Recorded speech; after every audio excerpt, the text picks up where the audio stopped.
Let's show the YouTube audience what my midseason college football playoff bracket looks like. For those that are listening, I'll give you my top 4 seeds to start. Number 1, Ohio State. Number 2, Miami. Number 3, Indiana. Number 4, Texas A&M. Number 5, Texas Tech. So those are you got my champions in there. So then we've got, at large, obviously Indiana was 1, Oregon at 6, Alabama at 7, Ole Miss at 8, Notre Dame I'm projecting them to win out. Number 9. So they would actually be just on the outside of hosting a game. Number 10, Georgia Tech, a second team from the ACC. Last at large team in Nebraska at number 11. And then my group of 6 champion, highest ranked group of 5 or group of 6 champion, USF, who, by the way, has a great collection of wins so far this season. So I have them winning the American and getting that spot. Couple interesting things that I decided to do just to, put some conversation out there, mess with people a little bit. So I've got Ohio State winning it all. Congratulations to your Buckeyes, Joshua. They are my hypothetical national champions.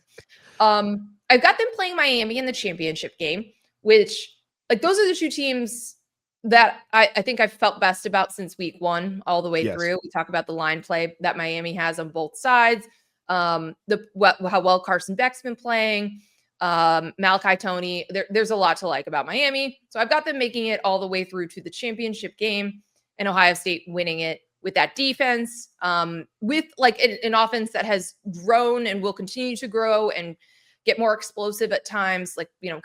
They've been playing with their food a little bit to figure out, hey, what do we want to work on in games? They'll, kind of hit that gas pedal in the playoffs. They'll be rested for it. My final 4, though, is Ohio State playing Texas Tech and Indiana playing Miami. If this happens, or some combination of will go crazy. Paul Feinbaum will go insane.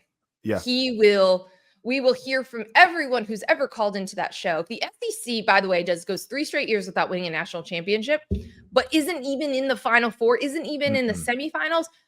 I mean, it will be just like a major cause of concern, self-introspection. We're going to have an existential crisis for the SEC this offseason if this happens. So, Joshua, you did not put pen to paper. You did not redo your picks.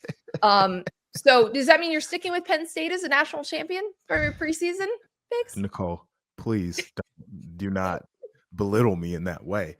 I was very wrong. I had a lot of wrong. I was also wrong because I believed that I did not do a midseason one a year ago. And that's mashed potato brain over here, just completely forgetting that. So no, I don't have a Penn State Clemson national championship game anymore. Just so wrong on all of those. To get to what you have, I think this is actually a very likely Final Four. And I've talked about Indiana in what they do.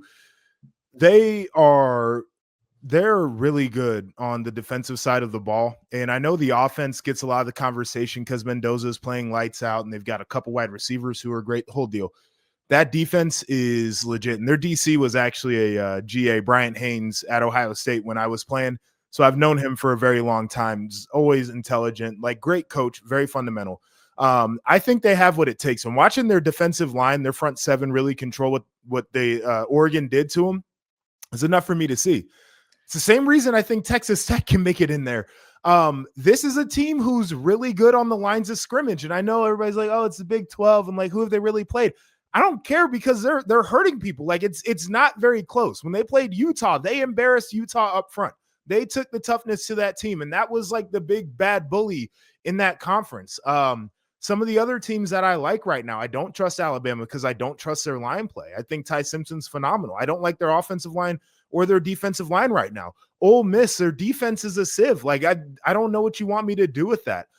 So I think because of the way that I believe teams need to win, I wouldn't be shocked if we got a Final Four like this because all those teams are built well in the trenches.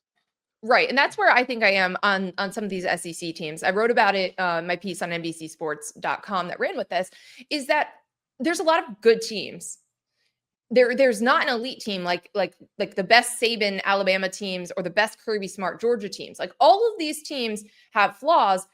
I think they're going to beat up on each other. There's going to be a lot of losses that go around in there. And then you come into a postseason where, again, like a Texas Tech, they may not be challenged very much between now and the time the playoff starts. They may be healthy. They may be ready. They may be fresh. Same thing with Miami. Like these are teams emerging out of conferences where there looks like there's a gap.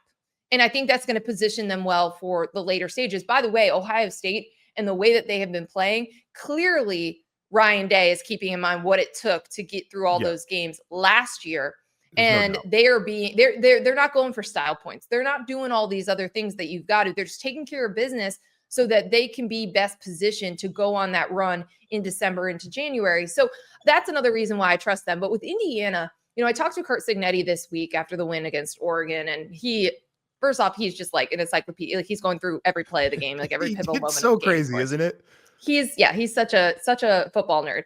But he was talking about how last year when they lost to Ohio State and then Notre Dame, those were bad losses, bad performances, and he's like, those are facts. So he understood why people kind of still doubt it, right? And he doesn't think about this, right? He talks about when he goes and has his outlandish comments, like there's a purpose for them. He hasn't needed to do that this year. It's not like he needs to puff his chest out. Like they're playing the way that they need to. So he's just saying he reinforces to me this week, the decisive way they beat Illinois, going and winning at Iowa after Fernando Mendoza as his first pick, winning at Oregon against a really good team, really talented team, the way that they did. Nobody goes in there and wins, by the way. And with the defensive front controlling that game. And we were talking about Dante Moore for the Heisman, right? Coming into that game. So he's just they're all kind of stacking on each other, and they're showing a resiliency and a toughness and a level of preparation that I think he really likes.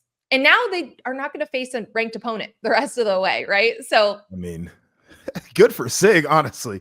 But the level of preparation that you just mentioned, for folks who get into breaking down tape and all 22s and that kind of stuff, it's something that you can see, right? Like those guys are rarely in a position where they're not at an advantage offensively or defensively because they're so well prepared. And I think back to my time as a player, I was on some very good teams. I also mentioned off the top of the show, we lost some games in some really tough spots. And the difference when we won them was the preparation, how dialed in we were and how seriously we took that. And it's something you have to have in the sport. And it's difficult when you got guys now who are maybe worried about what appearances they have to do and social media posts they got to get up. And it's always been a thing with 18 to 22-year-olds of, my girlfriend sent me a text I didn't like, and how is that going to affect my day at practice? But they have done a really good job of keeping the focus exactly where it needs to be. And I think that's what he really likes about the team, the mindset. They don't flinch. We've seen Fernando Mendoza throw a bad pick and respond really well to it in game. I mean, the mental ability of this team is something else that I really, really like. We're not going to preview their game against Michigan State. We'll have it. We'll have the pregame. We'll be on Peacock with that one. And it's another test for them to kind of put something in the rearview mirror. Sig was like, you just throw away the rearview mirror and you got to keep just moving forward with the season that they're having. So we'll get into that on Peacock over the weekend. You can see Joshua and I both have our takes there.